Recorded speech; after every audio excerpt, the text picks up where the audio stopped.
রান্না করার আগে যদি সব কিছু আপনি গুছিয়ে নেন তাহলে কিন্তু রান্নাটা অনেক সহজ হয়ে যায়। তো আসসালামু আলাইকুম, আই হোপ সবাই ভালো আছেন। তো আজকে আমি দুপুরে এই আয়োজন করব, মানে রান্না বাড়া। তো এর মধ্যে বৃষ্টি চলে এসেছে, তো আমার বারান্দাটা বৃষ্টিতে একদম ভিজে গিয়েছে আর অনেক পানিও জমে গিয়েছে। তো ওগুলো গুছিয়ে আমি দেন চলে আসলাম একটু বারান্দাটা ক্লিন করার জন্য। তো ওটা পরিষ্কার করে দেন আমি চলে আসলাম আবার রান্নাঘরে। তো রান্নাঘরে এসে আমি ফ্রাই প্যানটা চুলায় দিয়ে দিলাম, দেন সরিষার তেল দিয়ে দিলাম, একটু হলুদ দিয়ে দিলাম। তো করলা ভাজি করব। করলা ভাজির মধ্যে আমি রুই মাছের ডিম দিয়ে আসলে রান্না করব। তো তার জন্য আমি রুই মাছের ডিমটা একটু হলুদের গুঁড়া দিয়ে দেন আমি দিয়ে দিলাম কড়াইতে।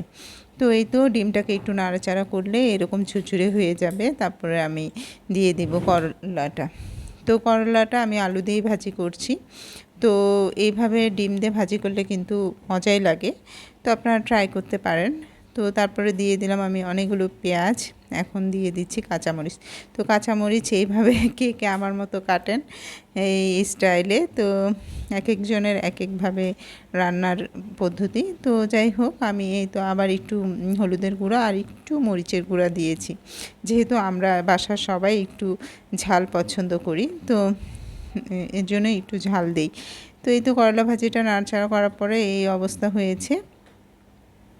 তো আমি দেখছিলাম যে ডিমটা কি সেদ্ধ হয়েছে কিনা, মানে আর একটু ঝুরঝুরে করছি। তো যাই হোক, করলা ভাজি খেতে কিন্তু খুবই ভালো লাগে, যেহেতু এখন অনেক গরম। তো করলা ভাজিটা আর ডাল থাকলে কিন্তু আর কথাই নেই।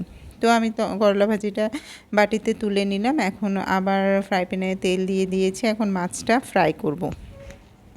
তো এটা রুই মাছ, তো রুই মাছটাই বেশি খাওয়া হয়, বাচ্চারা যেহেতু পছন্দ করে, তো এটা ওদের জন্য প্রায়ই রান্না করা হয়। তো রুই মাছটা আমি রান্না করব পটল আর আলু দিয়ে, অল্প সবজি দিয়েই আসলে রান্না করব, যেহেতু অনেকগুলো আইটেম করব, তো এর জন্যই আমি অল্প পরিমাণেই রান্না করব। তো এই তো কড়াইটা দিয়ে দিলাম, দেন এখন আমি সয়াবিন তেল দিয়ে দিচ্ছি, কারণ আমার সরিষার তেল শেষ হয়ে গিয়েছে, তো এর জন্য আমি সয়াবিন তেলই ইউজ করছি। তো একটু তেলে পেঁয়াজ দিয়ে দিলাম, তারপরে একটু আস্ত জিরা দিয়ে দিলাম। তো জিরাটা দিলে অনেক ফ্লেভারফুল হয় তরকারিটা, মানে একটা অন্যরকম ভালো লাগে আর কি খেতে। তো এখন রসুন বাটা দিয়ে দিলাম আর সবজিগুলোও দিয়ে দিলাম। আমি এক এক দিন এক একভাবে রান্না করার চেষ্টা করি, যাতে করে টেস্টটা একটু ভিন্ন রকম হয় আর খেতেও যেন ভালো লাগে। তো একঘেয়েমি রান্নাটা আসলে কারো কাছেই ভালো লাগে না। তো আমি যেহেতু মশলাটা একবার মানে শুরুতে কষাই নিই, আবার না হলে আবার সবজিটা দেওয়ার পরেও আমি মশলাটা দিয়ে দিই, এটা আসলে টেস্টটা অন্যরকম লাগে। তো এইভাবে করতে পারেন আপনারা। তো এই তো মশলাটা দিয়ে আমি সবজিটাকে ভালো মতো একটু ভেজে নিলাম নাড়াচাড়া করে।